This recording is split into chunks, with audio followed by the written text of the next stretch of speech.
There is nothing we can do. Only Wang Yuheng can pull away the creature we seek. Its retrieval will be impossible if we do not have him. Manager continued his cold dialogue, saying, "It is fortunate its maturity will come soon, sometime within the next 2 days." Sun Chenggong replied. Chen Cheng and the third team made use of their Shura liquid. It will take a week for them to recover. I do not believe they will be able to accompany us any further on this mission. Manager nodded and said, "Have them stay in camp as backup, at least, just in case the need arises." They both went on to discuss another matter, but Han Sen couldn't hear. These people are out of their minds. Do they believe such a small number of people can rival the creatures and obtain the fruit? They have no idea how many monsters have been attracted to this place by the empty fruit. Han Sen remained in the area for 2 days, waiting for them to move. The garrison that left to retrieve the fruit departed towards the center of the island with Wang Yuheng in tow, but a few men remained in the camp. Han Sen believed they must be suicidal to blindly march forward to the center. The sensing abilities of the people that marched forward were far too low, and it was remarkable how unaware they were of the wretchedly powerful creatures that were around.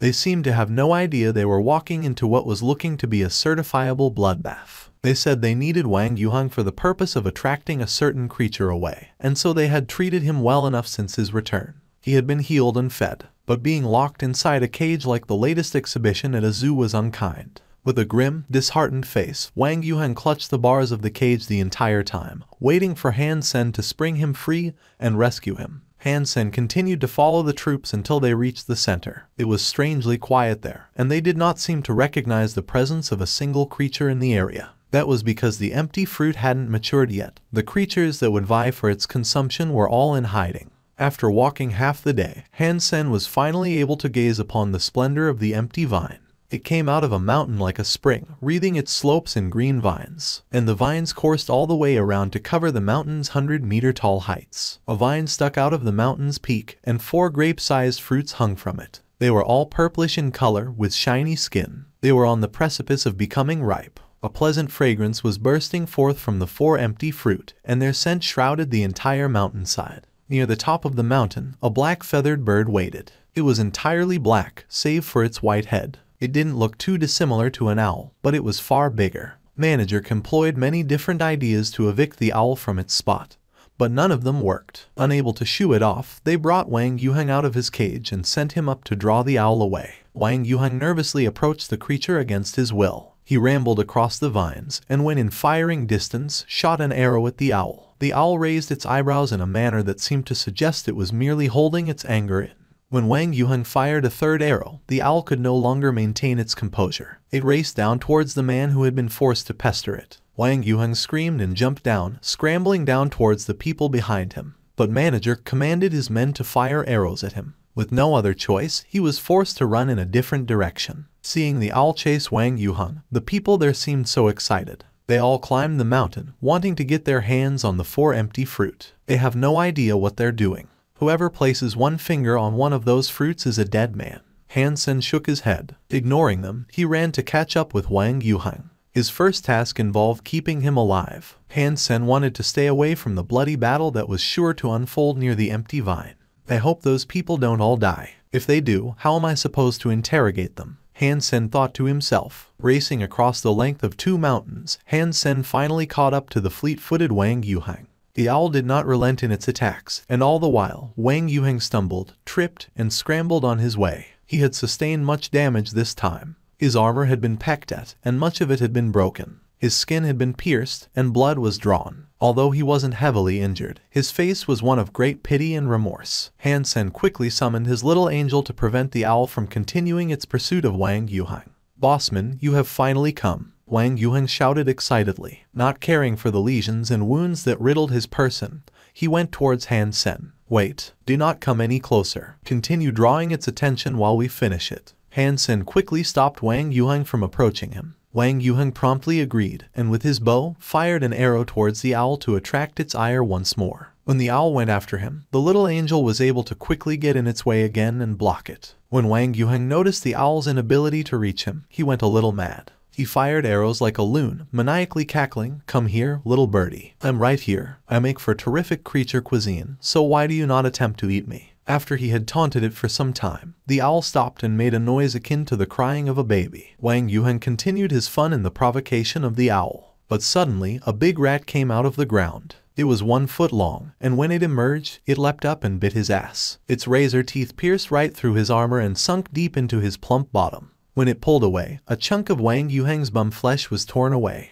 Han Sen used his Dongshuan aura to scan the rats. He was surprised to see that the rats were not actually creatures, and as a result, possessed no life force. They must have been direct summons of the owl, an ability not unlike the silver beetle mother. I cannot believe this owl can summon its own little mobs. This is rather interesting. Han Sen summoned his flaming Rex spike and hurried over to the owl. As he went, he called out, "Little uncle, hold on. I'm going to kill this bird. Then I beg that you make haste. I shan't last very much longer if something is not done about these arse biters soon." Ouch! Another rat bit Wang Yuheng. This time, it leapt up and ripped out a piece of his arm. "I'll be right there." Han Sen's eyes shone with the light of murder. Pang! The flaming Rex spike was swung upwards, and with the little angel's cooperation, it was driven harshly against the owl's body. The owl was knocked a great distance away. The little angel flew forward at once and delivered another slash to the owl. Then, Han Sen used his Rex spike to hit it again. The first generation owl didn't stand a chance, and it was getting destroyed by the duo with no reprieve. Feathers fell and blood rained. The owl, thinking it best to escape, had its departure prevented by Han Sen. He grabbed onto it, pulling back the heavily injured owl. Beneath the siege of attacks that were delivered onto it, the owl didn't have a single chance of fighting back. In minutes, the head of the owl was lopped off by a mighty swing of the little angel's greatsword. Super creature spirit owl killed.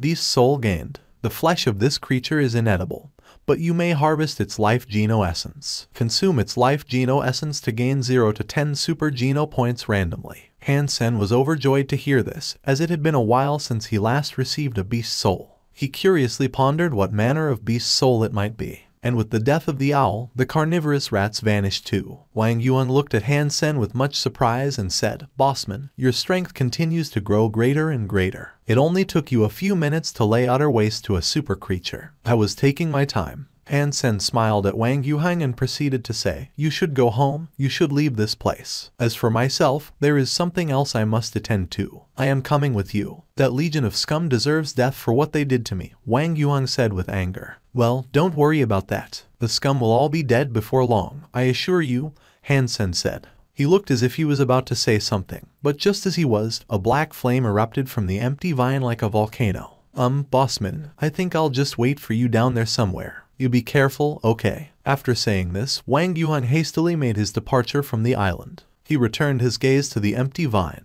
and when he did, he heard many roars accompanying the clanging sounds of various weaponry. The fight seemed to be raging. "I hope the Devil Blood King is already there. If not, that'd be a pain." Han Sen, continuing to look at the empty vine as he ventured there, was suddenly approached by a few men. It was Manager and a few others. They didn't seem to be doing all that well. When they saw Han Sen, their faces changed. They knew exactly who he was. "It looks like everyone knows who I am, yet I don't know any of you. That hardly seems fair." Han Sen smiled at the people in front of him. "I cannot believe we stumbled across you here. This truly is perfect." Manager had murder in his eyes. He looked at the people around him, and they spread out to surround Han Sen. There were 7 of them, and they looked to be elites who had opened their gene locks. Furthermore, they were all under the effects of the drug. They possessed an unnatural power, and they were clearly preparing themselves to kill Han Sen. "Han Sen, summon your super pet. It's about time we demonstrate to you that super pets aren't that good." The leader, Manager, looked to be seething with rage as he coldly spoke to Han Sen. "Super pets aren't good, you're right, they're brilliant. But I don't need a super pet to deal with you guys." Han Sen summoned the flaming Rex spike in his hands. Han Sen wanted to see how strong the people truly were, having used the Shura concoction. "Good, show us how talented you are." Manager seemed genuinely excited, and very confident in his ability to kill Han Sen before he summoned a super pet. It would be better if they did not have to fight the super pet. The Rex spike shone with a green light, and without fear, he committed to the battle they brought towards him. The green light came from Han Sen's simulation of the armored phantom. He could simulate it 100%. Han Sen's life force was not as strong as the armored phantoms, however, so the light was a little weaker. The indestructible green light cleaved through every one of his foe's elemental attacks. When he reached Manager's longsword, Han Sen's swing broke it with ease. "Impossible. How can you unleash such power?" Manager and the rest of his people were all shocked. They had all used Shura liquid to increase their fitness to a level that granted them elemental powers. Han Sen never used anything of the sort. With no body-boosting concoctions, they had no idea how he had managed to become so strong and do such a thing. Unleashing power is not that good. Han Sen waved his flaming Rex spike towards one of his attackers. The green light spun alongside the flaming Rex spike, becoming a green light drill bit. The flaming Rex spike drilled through the rocky shield like butter. Its speed was not impeded in the slightest, and it cut clean through into the man's body. Let's go. When we return, we must make sure to inform the boss that Han Sen has managed to absorb life geno essences, and we must tell him that he has become a celestial being, Manager shouted before running off. 5 of the fighters still remained, but they did not stay for long.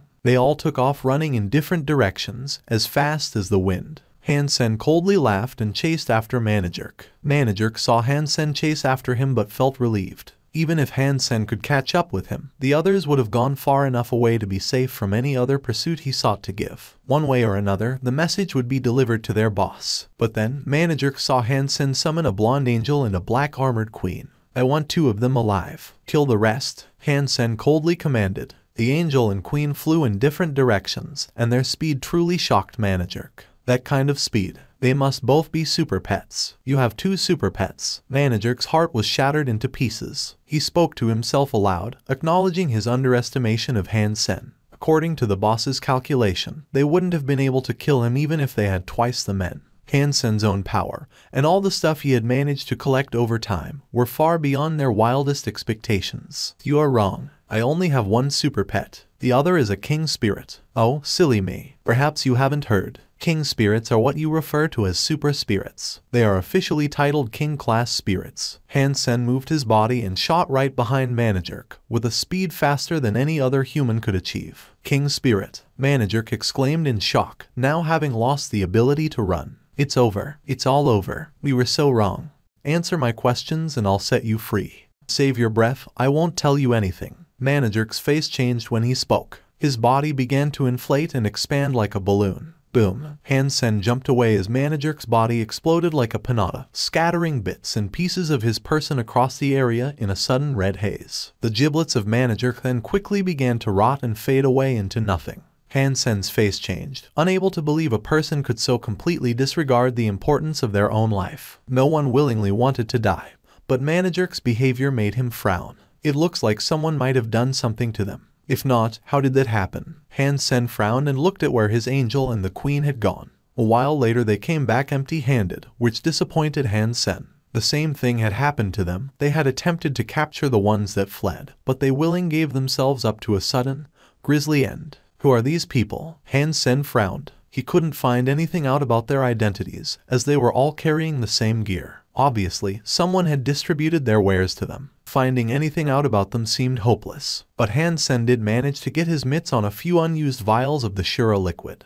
When he returned, he planned to have others research its content for him. Han Sen put the vials into his pack and went towards the empty vine. Roaring and sounds of impact were audible as a big fight ensued. Han Sen kept a low profile as he returned his little angel and queen. Sneakily, he ventured out towards the peak. There, he witnessed the black phoenix casting gusts composed of black fire as it flapped its wings towards the vine. But the flames did not travel far, as a green elephant raised its trunk and blew out lime-colored water to douse them. Around the peak, another 8 super creatures stood guard. They prevented the approach of any and all other creatures. On the peak, a man with long, sharp ears stood tall. His eyes were red, and he was dressed in a black robe. He stood right beside the 4 empty fruit, patiently waiting for them to finish ripening. The empty fruit were purplish and at the same time luminous. Their pleasant fragrances wafted far and wide, covering the lands in a wondrous scent for dozens of miles. Anyone who smelled it would become intoxicated. Their hearts would jump with a sudden zest and vibrancy, and they'd be a lot livelier. It looks like the empty fruit is going to become ripe any second now. Han Sen's heart was stricken with excitement. The situation was better than he feared it might be. Moment, how long left until it matures? Moment. Queen looked at the empty fruit and frowned. She said, there seems to be a problem with the empty fruit. Han Sen looked puzzled. When he observed the fruit, he didn't notice anything out of place. So, he asked, what problem? Moment. Queen took a second to contemplate her response, and then said, I have seen the empty fruit before, and I know that there should be only one.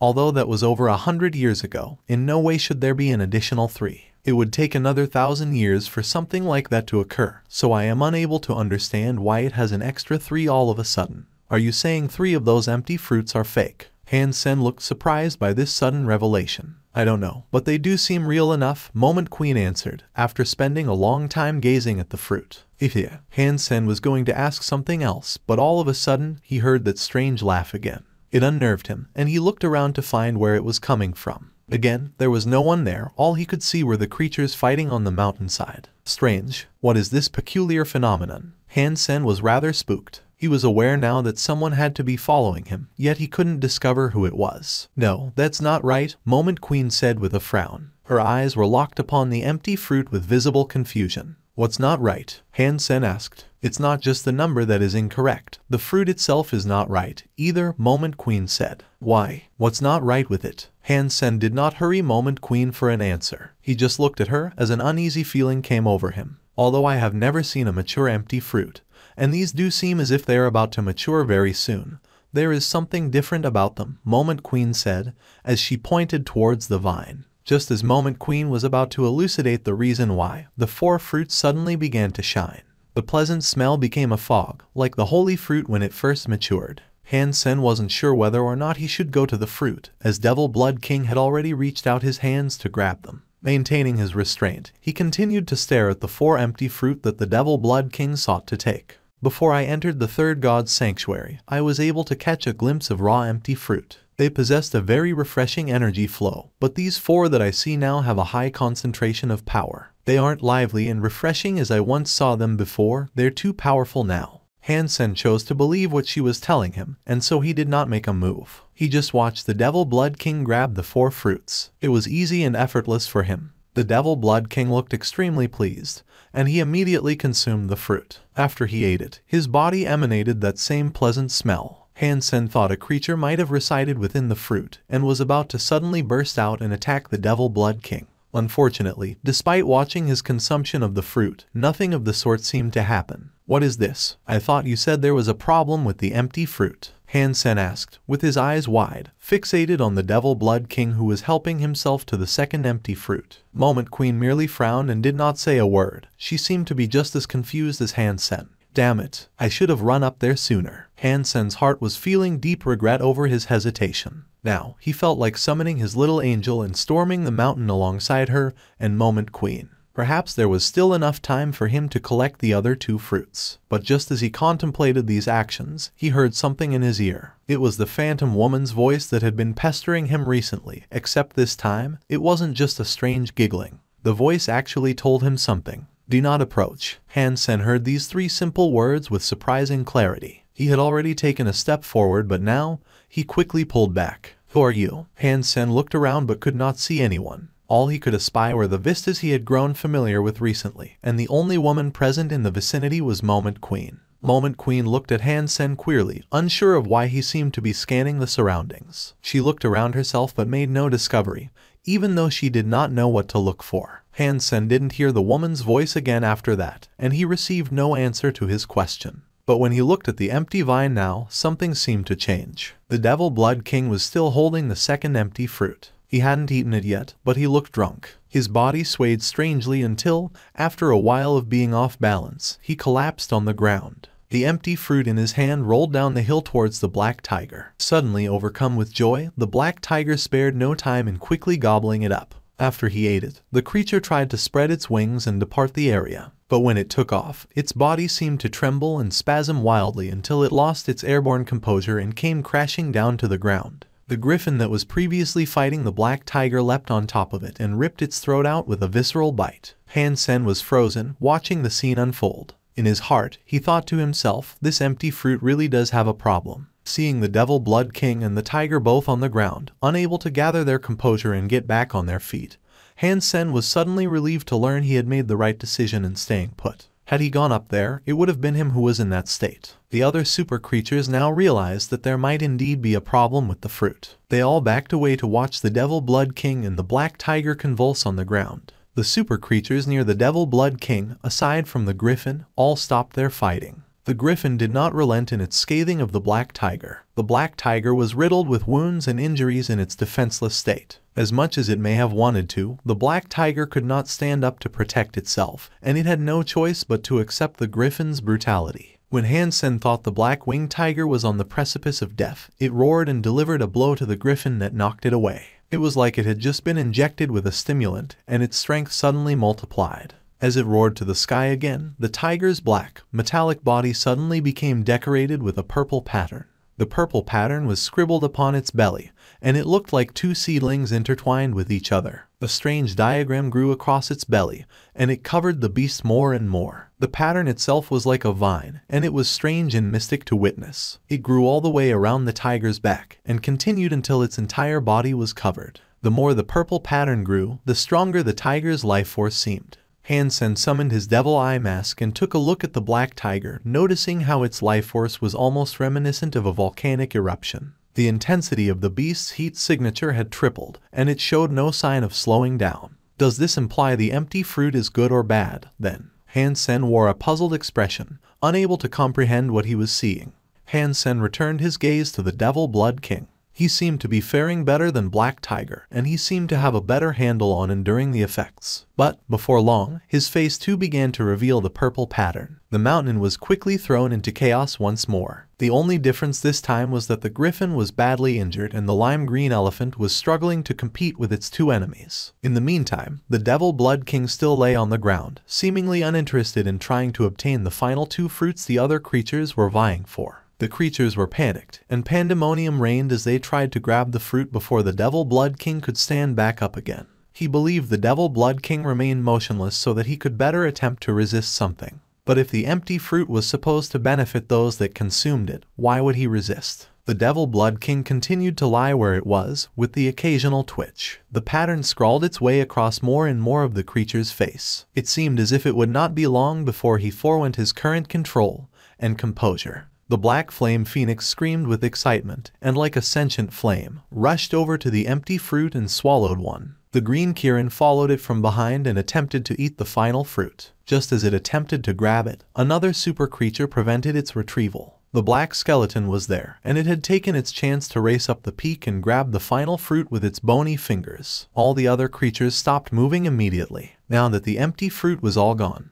there was no longer any point in fighting over it. The black flame phoenix and the black skeleton immediately reacted like the black tiger had. They collapsed. When the other super creatures sought to leave the area, they suddenly heard screaming. The Devil Blood King stood upon 2 feet once more and yelled out to the high heavens. His face was scribbled all over by the strange purple pattern. Many of the terrifying creatures believed the Devil Blood King was going to become even stronger, but they were wrong. The Devil Blood King reached out a hand, and his fingers morphed into the shape of claws. The entire hand turned blood red, and it looked as if blood was going to ooze from it any second. The Devil Blood King shouted as his blood-red hand tore off his own armor. When he was done, he punched his fist through his naked chest and ripped his own heart out. Everyone and everything was shocked by the spectacle they had just witnessed, unable to comprehend why the mighty Devil Blood King had suddenly chosen to tear his own heart out. The Devil Blood King clenched the hand that held his heart into a fist, squashing it into jelly as his body vanished and returned to the spirit stone he belonged to. When his body vanished, an empty fruit dropped to the ground. But it was no longer an empty fruit. It was more like a seed that had vines growing out of it. The vines were purple and red, and they looked as if they had been drenched in blood. Hansen was shocked, and he thought to himself, there really was something wrong. It was fortunate that I chose not to go. Had I been the one to grab that fruit, that would have been me. The super creatures all stared at the purple-red vine, and as they did, the vines moved. Instantly, the vines extended and shot out to grab the green Kirin which was closest to it. The green Kirin was as terrified as it was angry. Its body flashed green as it cast water arrows to strike the vines that grabbed it. But the vines had thorns growing along them, and they pierced through the Kirin's green scales with apparent ease. They wormed their way through its flesh and continued to drill their way inside. Hansen's heart went cold. It was all too strange, and he knew that he himself should run off now while he could. You can run, but you must make him stay. The woman's voice sung in Hansen's ears once more, and it made him shiver. When he lifted his leg, Hansen felt something. He dashed out of the way just as the ground cracked open and a lashing vine suddenly appeared. Amazed, Hansen saw it was coming from the empty vine. Many more shot through the ground, all seemingly coming for him. FCK my luck, Hansen swore to himself. He jumped, summoned his flaming Rex spike, and swung it at the vines that came towards him. Thank you for watching. Subscribe and enable notifications so you don't miss the next chapter.